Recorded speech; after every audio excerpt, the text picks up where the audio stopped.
René Descartes, rien que le nom, ça évoque tout de suite la philosophie, et puis une phrase, une seule, que tout le monde connaît. Mais attention, l'image qu'on a de lui, celle du penseur un peu perdu dans ses réflexions, eh bien elle est trompeuse. En fait, derrière cette image se cache une ambition bien plus grande. On va découvrir ensemble une facette de Descartes que l'on ignore souvent, celle du scientifique. Ah, là voilà cette fameuse phrase. Je pense, donc je suis. Le cogito ergo sum. Pour lui, c'est le point de départ absolu, le socle sur lequel il va construire toute sa métaphysique. C'est devenu le symbole même du philosophe, le triomphe de la raison pure. Bah justement, si cette phrase est son héritage le plus célèbre, est-ce que c'était vraiment ça, son but ultime? Et si ce n'était pas une fin en soi, mais plutôt le début? Le point de départ d'un projet beaucoup plus vaste, et finalement beaucoup plus concret.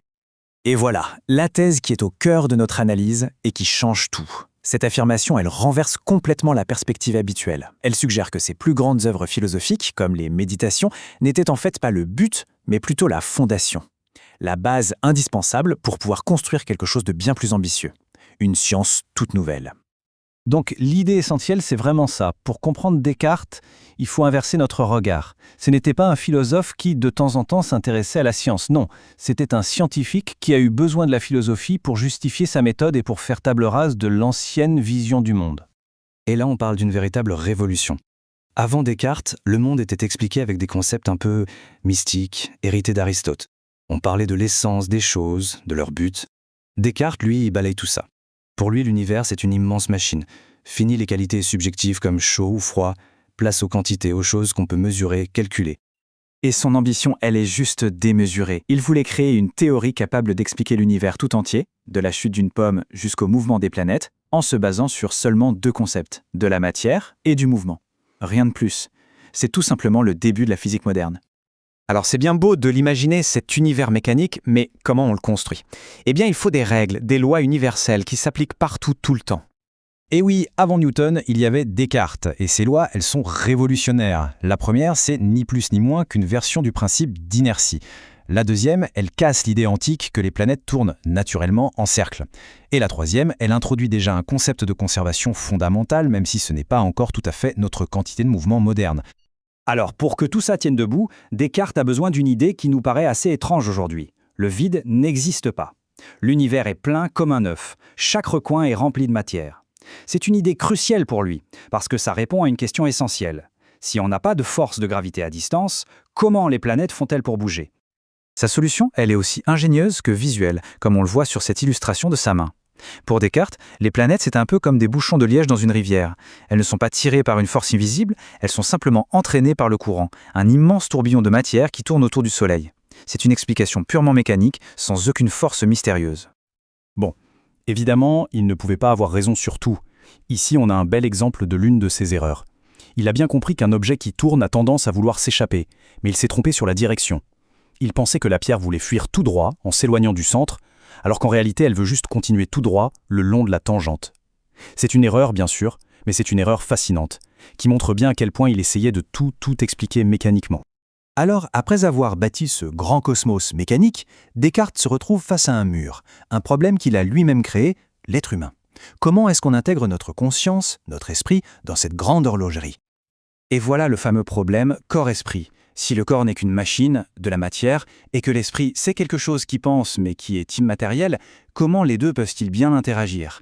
Comment une simple pensée peut faire bouger un bras? Et comment un coup sur le corps peut provoquer une souffrance dans l'esprit? Pour tenter de répondre à cette question, il a carrément écrit un livre entier. Et le détail crucial, c'est qu'il dit l'aborder non pas en philosophe qui fait la morale, mais en physicien. Il veut décortiquer les émotions comme il a décortiqué le mouvement des planètes en cherchant une cause mécanique. Son mécanisme clé, ce sont les fameux esprits animaux. Attention, ça n'a rien à voir avec des fantômes. Pour lui, c'est une substance bien réelle, physique, une sorte de gaz ou de fluide très fin qui serait distillé à partir du sang et qui circulerait dans les nerfs pour faire le messager entre le cerveau et le reste du corps.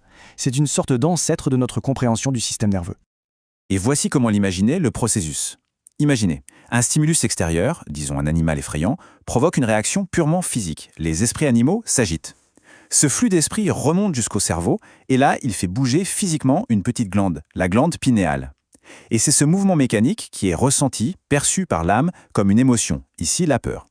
C'est une tentative incroyable de jeter un pont mécanique entre le corps et l'esprit. À partir de ce mécanisme, Descartes va tenter de classifier absolument toutes les émotions humaines. Il va identifier un tout petit nombre de passions fondamentales, les briques de base en quelque sorte, à partir desquelles tout le reste est construit.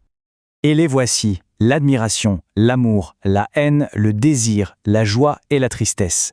Pour lui, toute la complexité de notre vie émotionnelle, du regret à la fierté, n'est en fait qu'une simple combinaison de ces 6 briques de base. Et là, on arrive à sa conclusion, qui est peut-être la plus surprenante et la plus moderne de toutes. Contrairement à des siècles de philosophie qui voyaient les passions comme des maladies de l'âme, Descartes, lui, les considère comme des fonctions corporelles naturelles et utiles. La peur, ce n'est pas mal, ça nous prépare à fuir un danger. Le vrai problème, ce n'est pas la passion elle-même, mais ce qu'on en fait, ses excès. Bon, mais alors, que reste-t-il aujourd'hui de cet immense projet scientifique? Est-ce que ces théories ont résisté à l'épreuve du temps? C'est le moment de faire le bilan de son véritable héritage. Alors, il faut être clair, une grande partie de sa physique s'est révélée fausse. Sa théorie des tourbillons a été complètement balayée par la gravitation universelle de Newton, ses règles sur les collisions étaient imparfaites, sa biologie mécanique très primitive. Bref, sur les détails, l'histoire a donné tort à Descartes. Mais son véritable héritage, il n'est pas là. L'impact de Descartes, ce ne sont pas ses réponses, mais la nouvelle façon qu'il a eue de poser les questions. C'est cette idée que le monde n'est pas un ensemble de mystères, mais un système logique, une sorte de grande équation qu'on peut résoudre. C'est cette conviction qui a ouvert la voie, pas seulement à Newton, mais à toute la science moderne. Ce tableau résume assez bien l'ampleur de son influence. En physique, il a préparé le terrain. En philosophie, il a défini un problème qui nous occupe encore aujourd'hui. Et puis en mathématiques, son invention des coordonnées cartésiennes, qui relie l'algèbre et la géométrie, c'est tout simplement l'un des piliers de notre monde technologique actuel. Et pour finir, une question qui montre bien à quel point son héritage est encore vivant.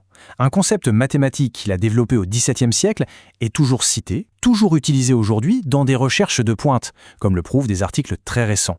Et ça nous laisse avec une pensée assez puissante. Même quand ses réponses étaient fausses, la force de sa méthode et de ses questions, elle continue de résonner plus de 3 siècles plus tard.